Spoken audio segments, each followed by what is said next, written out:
My reporting had long focused on those who take advantage of the high seas to murder, enslave, dump, and steal. But the romance, wilderness, and lawlessness of that frontier has also inspired mavericks, renegades, and visionaries. An array of swashbuckling characters who use the murky laws of the high seas to dream up alternative world orders, utopian safe havens. But the question for me is whether these creations will become island nations or remain island notions.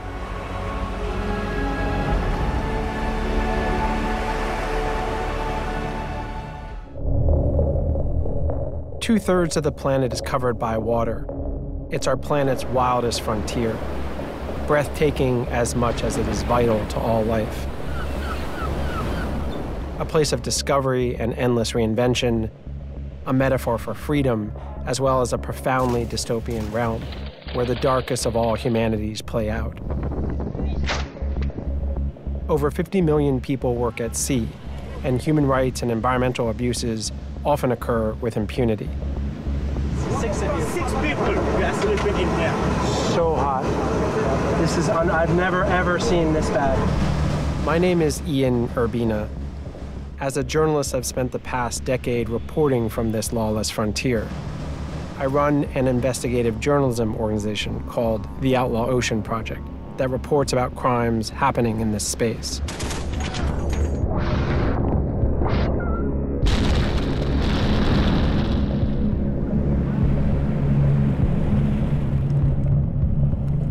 This is the Outlaw Ocean.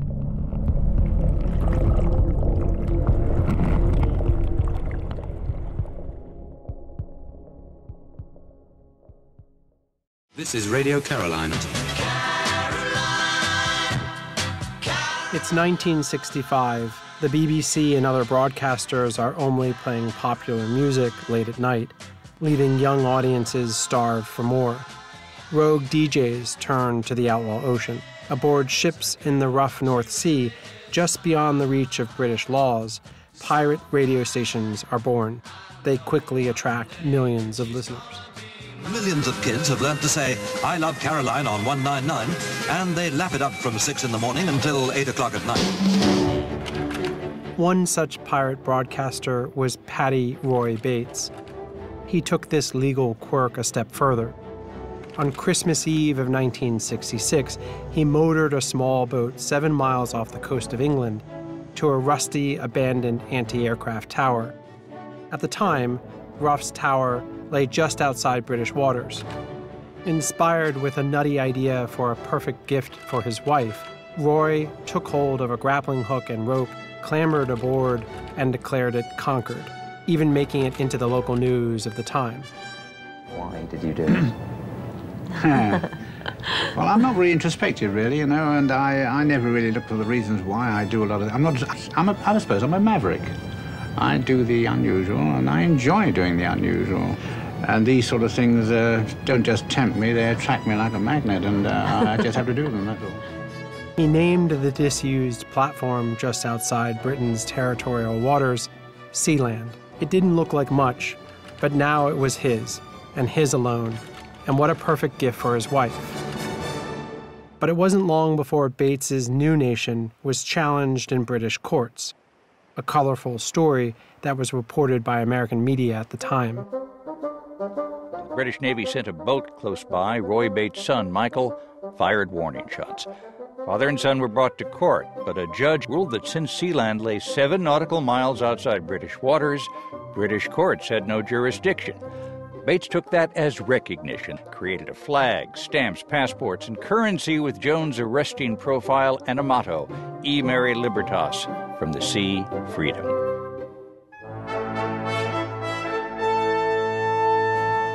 The improbable creation story of the world's tiniest maritime nation was a thumb in the eye of international law.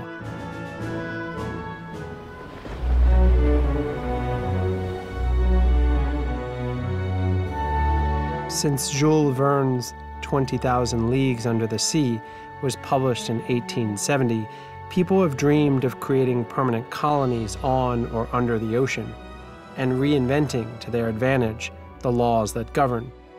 La Repubblica del Rosa, an Adriatic version of Sealand, lasted a grand total of 55 days before the Italian government blew it up.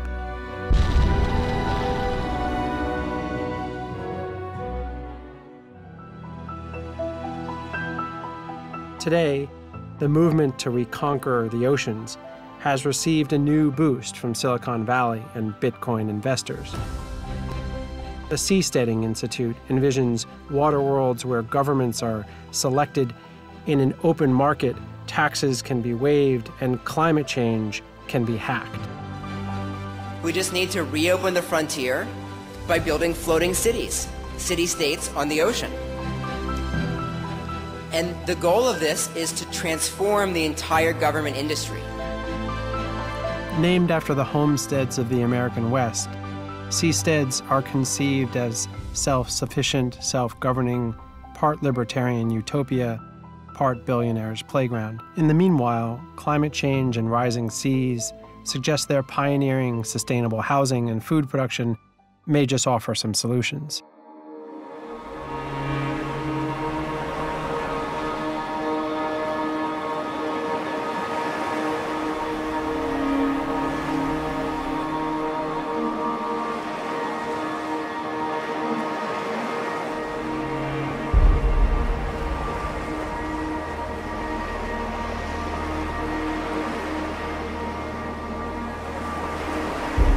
This is an amazing opportunity for humanity to redream society. This is not just about exploring and finding new territory or creating micronation states. We are talking about entire new ways of organizing society with no fixed borders, no divisions, and no limitations. I invite you to journey back to our roots.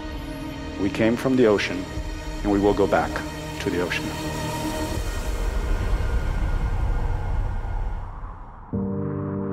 For all these lofty dreams of building brave new worlds in the Outlaw Ocean, the Principality of Sealand, half a century old, remains the only micronation standing in open waters to this day. You approach, and it looks unremarkable, but it's a marvel. Partially because every other experiment of this sort throughout history has failed within a matter of years. The way you enter this rusty kingdom feels unsafe and slightly ridiculous, but it was so fitting to the rest of the experience.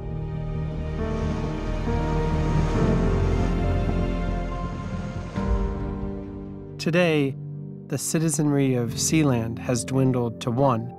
It's this guy named Michael Barrington, who sits out there 24/7 by himself and keeps watch. Barrington, who first came to Sealand 33 years ago after working on pirate radio stations, calls it a big man cave. Where would you like your stamp? Anywhere? Anywhere, yeah. And who passes out here? Mostly fishing boats, or who comes by here? Pilot boats every day. Okay. You've got fishing boats as well. Apart from that, not a lot else. Yeah.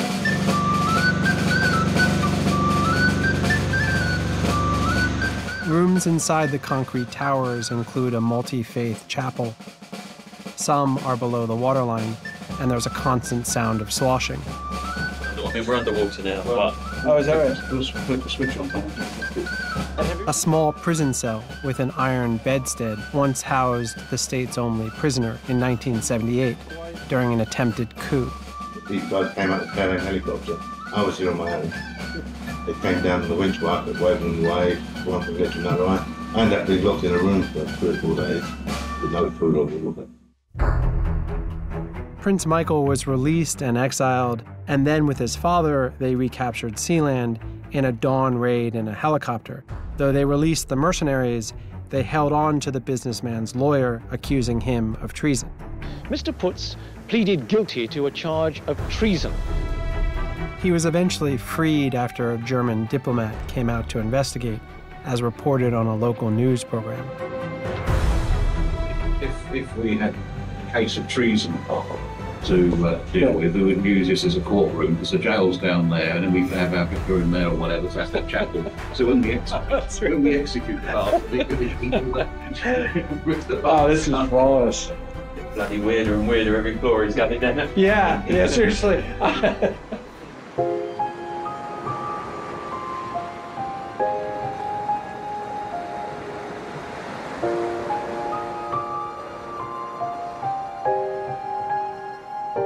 Since then, Sealand has paid its bills and kept afloat by playing host to various companies, including offshore internet server farms and tech firms, renting its space for exhibitions, oddball weddings, or music videos.